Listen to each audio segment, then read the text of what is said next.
If you've ever dodged a group photo, you know the weird part isn't the camera, it's the reaction. People push, they joke, they act like you're breaking a rule.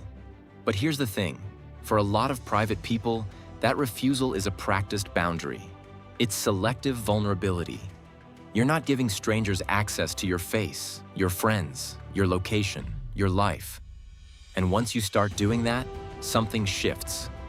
Your self-trust goes up. The noise goes down. Before we move on, please take a moment to subscribe to the channel and like the video. Have you ever noticed how the whole room shifts the second a phone comes out? Your shoulders creep up, your face picks a setting. And for a beat, it's like your brain steps out of the moment and stands beside you.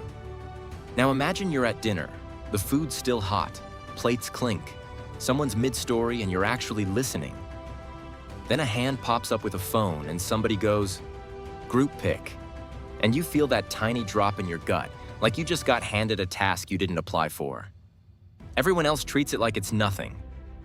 2 seconds, one click, back to life. But your mind knows it's not 2 seconds. It's a full mode switch, from living to performing. You can feel it happen. Your attention goes from wide to narrow. A second ago, you could taste the spice, hear the music, catch the small jokes at the end of the table. Then the camera comes out and your body starts scanning. Where do I stand? Is my hair weird? Who's blinking? Who's gonna post it? Is there a flash? Is my face doing that thing? That's not drama. That's load. Psychologists call this cognitive load. Simple version, your brain has a limited amount of working space. And the second you're asked to just take a quick photo, you're running a tiny production in your head. You're tracking faces, lighting, timing, and social rules all at once. So you can't fully taste the food and also run a mini photo shoot at the same time. One of those gets less of you. And research shows something else here. When you focus on taking the photo, your memory for the moment can get worse. It's called the photo-taking impairment effect. You remember the act of documenting. You remember holding the phone, tapping the screen, fixing the frame. But the raw scene, the little details your brain would normally store without trying, those can fade. Think about what that actually means. The thing you wanted to save can slip away because you were busy saving it. You felt this with sunsets. You're outside. The sky finally looks unreal. Your first move is your pocket.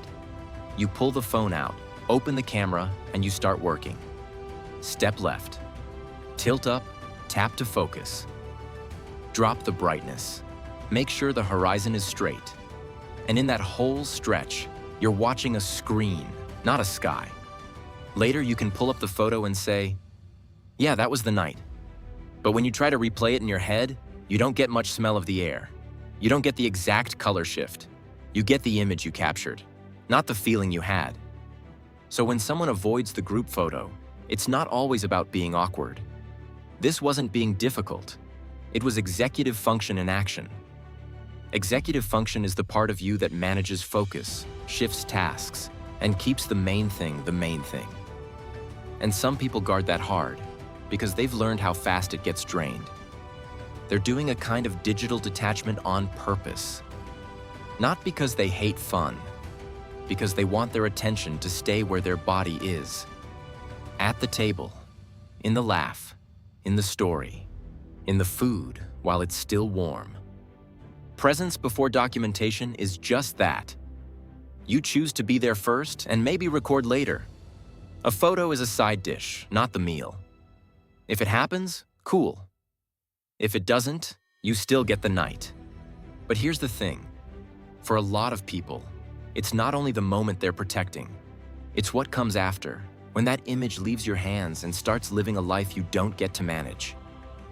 There is something different about the stress in a group photo. It's not the lens, it's the crowd that might show up later, the people you never agreed to meet. So in the second you hear, "Let's post this," your brain doesn't ask, "Do I look fine?" It asks, "Where is this going?" And then, "Who's gonna see it?" And then the big one. What story will it tell about me when I'm not in the room to explain it? People love to call that paranoia, like you're overthinking. But here's the thing, it's not fear of the photo, it's future-minded thinking. You're doing basic risk math. Look nothing like that anymore.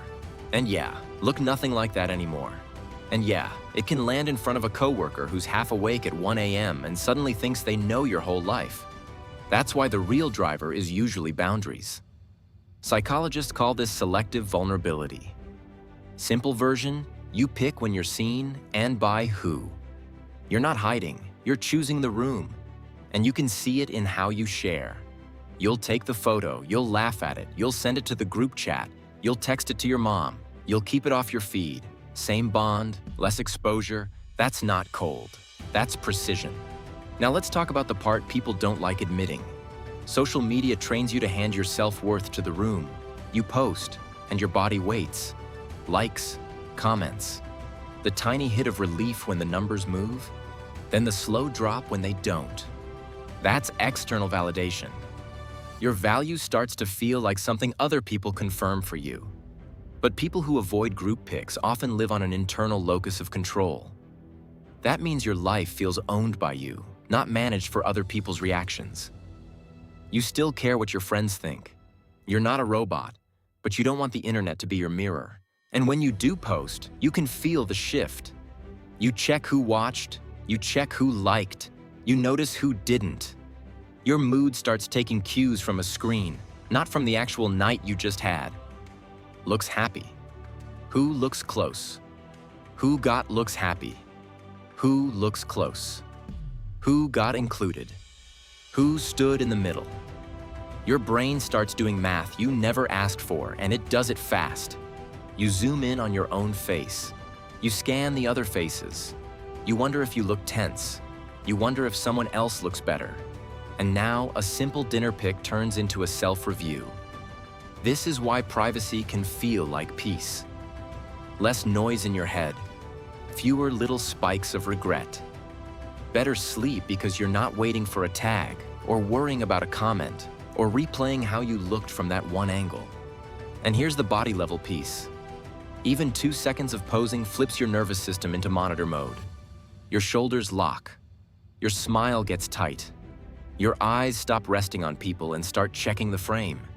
You lose touch, you lose taste, you lose real eye contact because you're managing an image. Which brings us to the part nobody says out loud. Some people don't avoid group photos because they hate people. They avoid them because they love the people in front of them more than the strangers behind the screen. So if you're the one who steps aside when phones come out, that's not a flaw. This wasn't rudeness, it was focus. You're keeping your attention and your identity in one place. In your real life. Because attention is limited. And peace often comes from fewer entry points into your life. Less explaining, less context. Less, who is that with you, in your inbox. Next time someone says, come on, just one, try, I'm here, I'm just not posting. Say it calm, watch it hold. Drop a comment and share your story.